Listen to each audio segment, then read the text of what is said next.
In this week's Follow the Money, a congressional hearing into tens of millions of tax dollars unaccounted for in building a new U.S. embassy in London. This is what the billion-dollar U.S. Embassy will look like when it's finished in 2017. The Inspector General found the State Department can't account for $42 million. He also said the agency violated the law by starting construction in 2013 without safety tests on materials. But in an exchange that seemed like the theater of the absurd, State Department official Lydia Muniz insisted construction hadn't really started, despite what photos seemed to show. We're supposed to believe that that's not construction. Go to slide number 2. That, to me, seems like an awful lot of work going on and a lot of construction, and you don't believe that that's...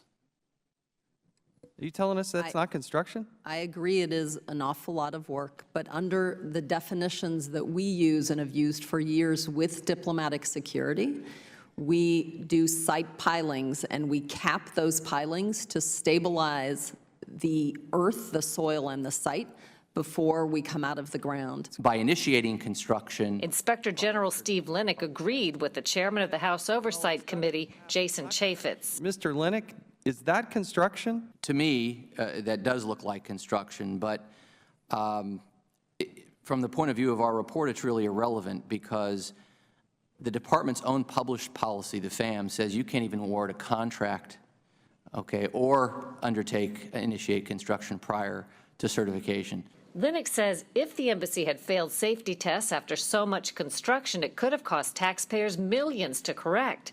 There's a long history of wasted tax dollars on embassy projects. In the late 80s, U.S. embassy construction in the Soviet Union ground to a halt when it was discovered the Soviet-made steel beams were embedded with KGB spy equipment.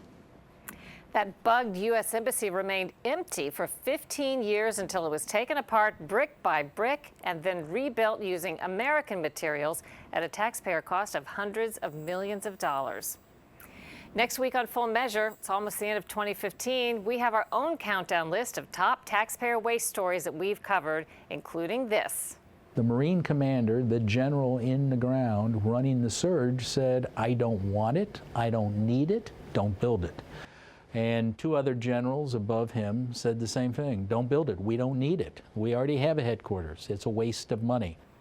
Our countdown on the next episode of Full Measure. That's it for this week. Thanks for watching. I'm Cheryl Attkisson. Until next time, we'll be searching for more stories that hold powers accountable.